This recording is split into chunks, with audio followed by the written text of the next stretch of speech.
You will never be free of trying to please other people if you are still waiting to be chosen by them. Today, I'm going to break this down, going to talk about the agency of being the selector of your life. So watch this. If you want to free yourself from that energy of waiting to be picked, and then when you are chosen, you're always afraid, you're always feeling like you could do something wrong and not be chosen because of what you've done or because of who you are. In this video, I'm going to cover three main topics. One is the conditioning behind being chosen. So why do most of us live our lives waiting to be picked, waiting to be chosen? Two, we are going to unpack how to reclaim your power even when life feels restrictive.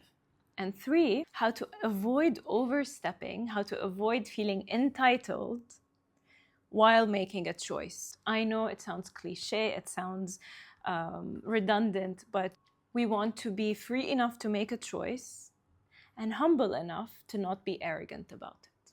Most of us spend our lives waiting to be chosen. Waiting to be chosen in love, for the job of our dreams, waiting to be chosen for the school of our dreams, waiting to be chosen simply to feel recognized, to feel like we have done something good. The issue is not with wanting to be picked. The issue is with thinking that only if you are chosen, then you are worthy. So we are going to unpack this, and I really hope it serves you. So what does the conditioning look like? Waiting for approval, seeking being picked. We've been conditioned into this mindset, into this almost energetic exchange ever since we are children. So we are always waiting to be chosen in school. We are being graded for our behavior. We are being chosen as good kids, bad kids, smart kids, silly kids, playful kids, whatever it is. We are constantly being categorized and placed in different boxes and different containers. And so this conditions us to wait to be picked, to wait and be categorized by others. We also experience this conditioning in love and relationships. Essentially, we get taught that our value depends on who picks us and what they pick us for. This creates anxiety, passivity, and also a lack of authenticity, a lack of being in touch with what we truly want and who we truly are and what we are really capable of. So we free ourselves from this conditioning first by noticing the pattern. If you are waiting for someone to choose you, if you are waiting for something to happen in life, if you are just in that space of waiting almost as though to be picked out of your situation, you are in that conditioning. So the first act of freedom we do, the first act of agency we do, is in noticing the pattern. Think about these two examples here. In dating, we wait to be almost chosen by virtue of them calling us again or keeping up with the dynamic or with being consistent in some way, almost as though we are passive and we are not participants in the situation, we are not participants in our reality and in our lives. So the way we flip that pattern is taking a deep breath in. And in our dating life or in even our relationship lives, we think about what we are bringing to the table, what we are offering, and how we choose based on that. We think about what do I want and what am I selecting for my life for this time. This changes the dynamic and brings back some agency into our decision making. Another example is, think of it at work. You are being chosen for a team, you are being chosen for a project, you are waiting for a promotion, you are waiting for recognition, you are constantly in that state of passivity and almost being hypervigilant and anxious about what will happen next. Will I be chosen for the next level? The way you can flip that is, again, assess who you are, assess what you are capable of, assess your level of adding value, and from there, you choose where you want to go. So if you are in a position right now where being chosen is highly unlikely because you don't have the skill set, you work on making that happen. You get the skill set. So the whole point is shifting that dynamic from being chosen and waiting passively and not doing what you need to be doing to be in a position to be the magnet, and moving towards a position where you are able to make a choice, able to make a selection for yourself.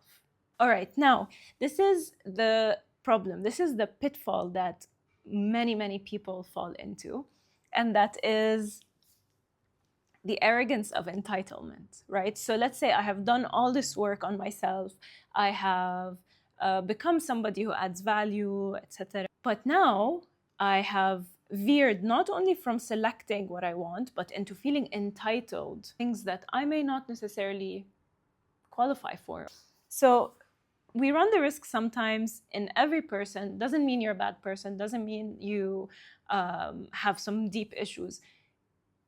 It simply is a part of the spectrum. It simply is part of human nature where sometimes our selectivity veers into arrogance. And so the only way we bring that back is by remembering, is by becoming humble again, and remembering that the same way I am able to choose what I want, I am able to make a selection for myself, other people are also equally entitled to their own choices. So I am not entitled to other people succumbing to what I want, but I am entitled to my choice. See, there's a little distinction there. And if you become good at managing that lever, then you will most likely always be able to bring yourself back from entitlement and into humility. And at the same time, if you are in an intense space of passivity or intense space of being overly humble, you can bring yourself back and into almost like a balance between being humble and being entitled, and somewhere in between. Why is any of this important for me, for you, for any of us?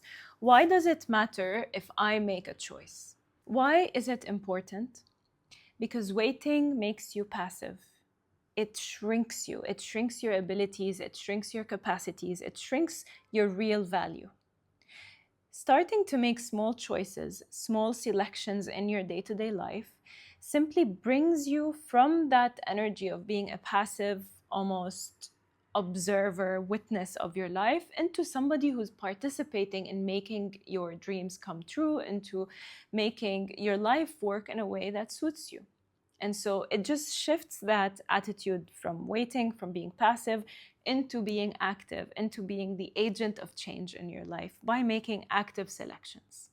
To wrap things up, sometimes situations are not ideal. Many times we are struggling to make choices. Many times life is not offering us the opportunity to make these beautiful selections. Sometimes our choices are so small, but they are still choices. So if I am experiencing something that is so overwhelming, I still have one thing to control, and that is who I choose to be in this moment, who I choose to be in this experience, how I choose to behave in this experience, and how I choose to react and how I choose to respond. So there's always a choice to be made. Sometimes it's a big choice. You're choosing your life partner, you're choosing where to live. And sometimes there are very small choices that seem inconsequential, but they actually are extremely important. Because on those little moments, this is where we show who we are. This is where we are still participating by presenting the same traits, the same integrity that we wish to live our lives with. So your power is not in being selected. Your power, again, is in making the selection for yourself. In conclusion, we notice that we do get conditioned to wait. We do get conditioned to be selected, and that's okay. But then we also learn how to be of agency, how to create things, how to make choices, how to select what we want by selecting our thoughts, selecting our energy, selecting our boundaries, selecting the people we want in our lives and the people we don't, etc. And then finally, we also have to learn how to harness that power, how to harness that energy of making choices by moving between entitlement and humility. So, if this resonated, I hope you stay here, keep watching the videos. To download my book, it is in the description box below, and this will help you tremendously.